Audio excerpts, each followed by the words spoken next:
Hey guys, back for a long time video. Guys, there's been a lot of things going on in the news. Haven't made any content anymore. Burnt out, and the views on the channel have been very, very poor. So, posting content that I want to post is fun. It's some stuff that my kids can also go back and look on and say, oh, look, these are all the videos my dad made. So that's kind of sort of what the channel is kind of, actually, to be honest with you, has been kind of towards, really. Just because the views are like so horrible, you can continue to make content. I've always made content, but the views, revenue, it's all like down, mostly. So haven't made a lot of content, but I do want to make a video or two here or there. Every once in a while, just talk about some stuff that's going on and some stuff that I've had to come to grips with, come to reality with. Now, a long time ago, I had made a video on me burning my own book. It's called Soul Warrior Series Rookie. Burnt my own book because of the atrocities that we've committed over in Iraq. And we want to pretend like we're the victims while we're over there torturing and and going into people's houses and killing people for freedom of the United States. So there's some things that I've had to come to grips with, that the Iraq war was not a good situation that we put ourselves in, mainly Iraq, but you look at Syria and some other countries out there, very, very unfortunate. But I will say this one thing, though, okay? Here's the reality of humans and warfare. I'm going to give you guys some insight on why we just do endless wars. And this is the reality of a situation. It's not going to make you happy. It's not going to satisfy your anger for what we did over in Iraq. I know a lot of people are upset about what we did over in Iraq. But I want to give you guys the reality of the situation, okay? We have budgets, right? We have committees. We have defense contractors. I don't even know why we call them defense contractors. DOD works with some of these big name Honeywell, right, and Boeing and some of these other companies that are actually manufacturing weapons and warfare, bombs, planes, and stuff like that, right? Here's the reality of the situation, okay? So we have a standing army. Let's start with that, right? We have a standing army, right? Each soldier, I would say each normal soldier probably, when it comes to training and stuff, each individual soldier, a normal soldier, right? And that was I was not I wouldn't say an important cog in the wheel, but, I wasn't like on the front line kind of soldier, like where you're like, oh, your job is go and machine gun and stuff like that. No, that wasn't my job at all. It was support, 92 golf, right? So, but even for me, training someone like me, I was hearing it was between $30,000 and $40,000 for 18 weeks of training, right? So 30 to 44,000. That's what I was told back in the day. So that costs money right there, right? And then you serve. So I served for about 6 years. I think 6 years. Now that I think about it. 6 years in the Army, right? So they pay you. And I was only weekend warrior. Which means we go out to the field, or you go down to the Gowan Fields where I was stationed at once a month, and then we do like a couple, or was it like a week or two? Man, it's been a while since. But anyways, we went out to Fort Irwin, and we just played around in the desert. 4 people got killed out there. Crazy situation. I remember at some points it was 120, 130 degrees. Like, it was crazy. We were black on fuel, black on water. We were black on just about everything, right? That you need to be operational. And at one time, the Humvee that I was in almost flipped over, right? Thanks to the first lieutenant that was saying, go here, go there. Literally was just yelling and screaming. But that's just beside the point. We can get the stories in another video if you guys like. Leave comments down in the section. But so just me being a low budget soldier, that's 30, 40,000, right? Now talk about a more elite soldier. Now you can talk about infantry, 10th Mountain, 1st Cav. You can talk about those guys. You can start making your way up towards the more elite units, the Rangers, Navy SEALs. Those guys, they cost millions of dollars to train because they shoot ammo. They shoot ammo like no one's business. Just shooting ammo is no one's business. I even remember when I was in, this is, reserve. When I was in, they gave us a budget, right? We shot all this ammo, and if we didn't shoot all the ammo, they would lessen our budget. So we shot all the ammo we absolutely could. After you qualified or whatever, they would make you go back out and shoot again, until they spend all the ammo, because the more ammo you shoot, that means they're saying, hey, these people shoot a lot of ammo. That's good. So we're going to give them a bigger budget. We're going to give them at least the same or a bigger budget. So you don't want to return ammo. Okay? So imagine if you're an Army Ranger, okay? Now the budget for him, just one guy, is insane. And then for his training, after he graduates RASP, I think it's RASP now, Ranger Assessment and Selection Program or something like that, or I'm going to say program. I don't think it's process. Program, right? You graduate that, you go serve some time in your unit, and then you go to Ranger School, which costs more money, and then you go back after you graduate, right? You go back, and then now you're serving as operational soldier in that regiment, right? And you deploy, you do whatever they got to have you do. So you're spending a lot of taxpayers' money just right there, okay? Now, on top of that, now you got to retain these guys that you train. That's like investing a lot of money, millions of dollars, into something that a project of yours, a pet project here. You spend a lot of money into that. You have to maintain that project as well, which means the contracts for those guys, you got to say, okay, this guy's up in 2 years, this guy's up in a year, this guy's up in 6 months. We got to find a way. We put all this training into this guy. Now we got to retain this guy. So then they offer the guy another contract, right? And then when we're not deploying, so that you're an Army Ranger, right? You did all this high-speed training, and then you guys don't do anything. So then they'd spend, their 4 years or so, typically, right? 4 years. They spend 4 years, and then maybe 2 inactive. Maybe if, things aren't really working out, or if they're just wanting to spend time to say, hey, I served my country, and I did this cool thing. Some guys do that. Not everybody does it because they're like, I'm a number one red-blooded. No, some guys are like, hey, man, I just want to see how far I can go. I want to push myself. That's some guys. So you have these guys, right? So they were meat eaters. And then now you're telling them, hey, bro, you're not deploying. You did all the training. Now you're going to sit on post, right? Garrison, and do garrison stuff. Those guys didn't sign up to be garrison soldiers. They signed up to be killers. That is the job. It's to kill. Go out and kill things. Right? We can get into all the other stuff later. But basically, so that's just one guy. Now, multiply that times, thousands. You have all these elite units, even units that aren't as considered as elite, right? But are just as valuable, probably even more valuable than arguably your Rangers, because these guys are going in and owning battle spaces and staying there.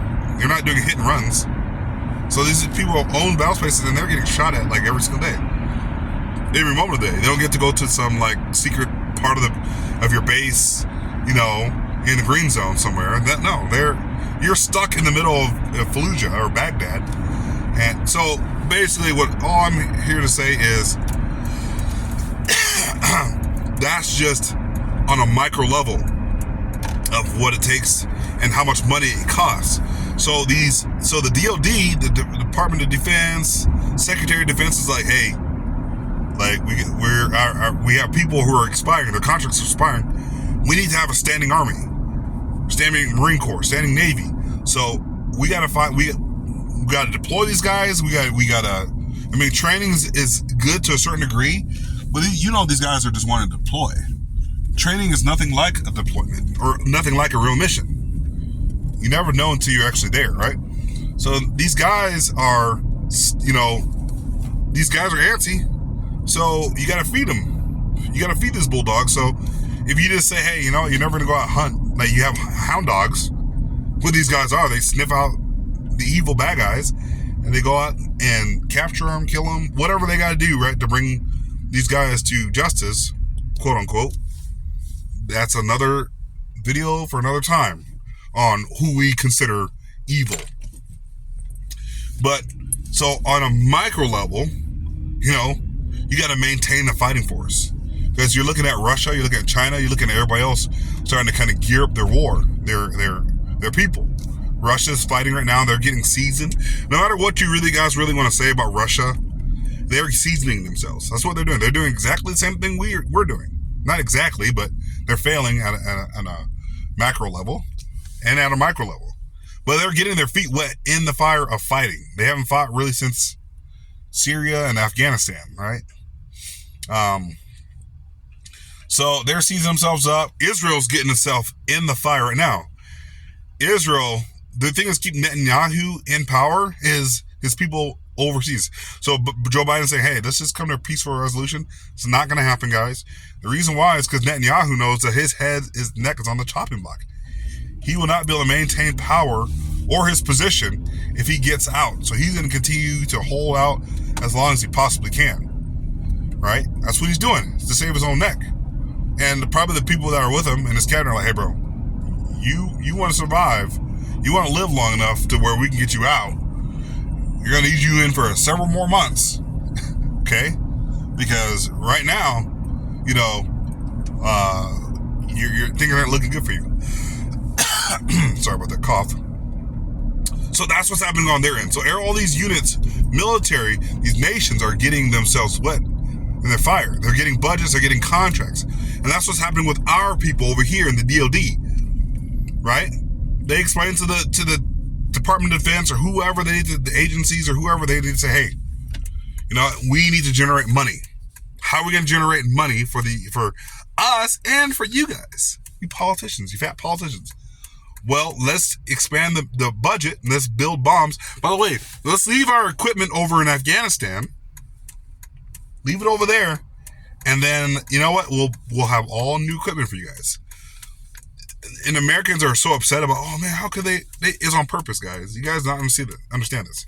They left all that old equipment on purpose so that we can have reason to build new equipment, new government contracts, you know, more spending. Now these companies, along with the DOD and whatever agencies that are along with them, now they are rich. America is generating more wealth and more power. So kind of, guys, that's how that works. So if they're going over to these, like say they go to the Ranger Regiment and they're like, hey, we got this new, not even Rangers, but Delta Force or SEAL Team 6. Hey, we got this new equipment, guys. You guys are really going to take a look at this. Well, the only way they can really test that is in warfare. You know, that's why you're hearing about them over in Israel and Africa, on some of these obscure parts of the world. This all costs money. Everybody is making money off of each other. The DOD, these contractors, right? Politicians. You have to understand this, guys. These DOD, no, not the DOD. These contractors and DOD actually themselves, they all have lobbyists. You know what a lobbyist? They're the ones that go over and say, how can we generate money? How can we generate more power for ourselves? And secondly, for the United States government. How can we generate more power and wealth? Well, we get that politician over there and that politician over there on the committee, on the defense committee, and and we can get them to lobby for more money and for more, hey, you guys, we really need to be over in this country, in Africa. We can generate money by doing this. It's easy money. We can build weapons. We can build bombs. All you gotta do is just say, hey, man, there's a threat in Africa. There's a huge threat in Africa, man, and it's threatening the United States, which it's not. But another video for another day. These are how these guys all generate wealth. Lobbyists, the Department of Defense, right? Contractors, they generate wealth off each other. It's a circle jerk. That's what they do to each other. to generate wealth. It's really, really simple. It's actually not as complicated as we really think it is. Okay? So, in order to keep Army Rangers and all these guys, happy, because they're just going to get out, right? And then the military, you see how the military is already suffering right now as it is. That's generally what happens, guys. That's generally what happens. So, guys, hopefully you guys kind of get a little bit of what I'm saying here when it comes to the Department of Defense and the military-industrial complex. That's how all that stuff works. Okay? That's how all that stuff works is through contracts and people talking to each other and having these long drawn out meetings about how they can generate wealth. Okay? The Department of Defense has its own worries. We need to maintain a standing force. How are we going to keep these meat eaters happy? War, cooler gear, better weapons. You're not going to be able to maintain guys at an elite level if they're not doing anything. They're sitting at a garrison. Guys are going to start getting out. All those things are going to start happening. It's just as simple as that, guys. And that's the reason why the United States will never not be at war. We will always be at war with someone because these three of these people, the lobbyists, the Department of Defense, and the contractors, right? Those are three main groups that I'm thinking of, at least at this point. Those are three main groups of people, agencies, whatever you want to call them. 3-letter word, this, that, whatever. It's not that complicated. And that's why we're always going to have a military-industrial complex. And you don't see, even Biden, his numbers are cratering. But do you see Joe Biden, wanting to pull out of Gaza? No. The reason why is that he's got, lobbyists, he's got DOD people in his ear saying, hey, Mr. President, I know it's not really popular right now. Hopefully the American people will get over it, but think about all the wealth that we can generate. And guess what? We might even be able to put some money in your pocket so that your family has money for generations, Mr. President. You guys, all the things that happen behind the scenes is like, it sounds more obvious now that I talk about it. But that's kind of sort of how that works, guys. That's how that works. It's unfortunate the military-industrial complex explained from a micro to more of a macro level. I can do more videos on it. But that's kind of how that works. Unfortunate as it is,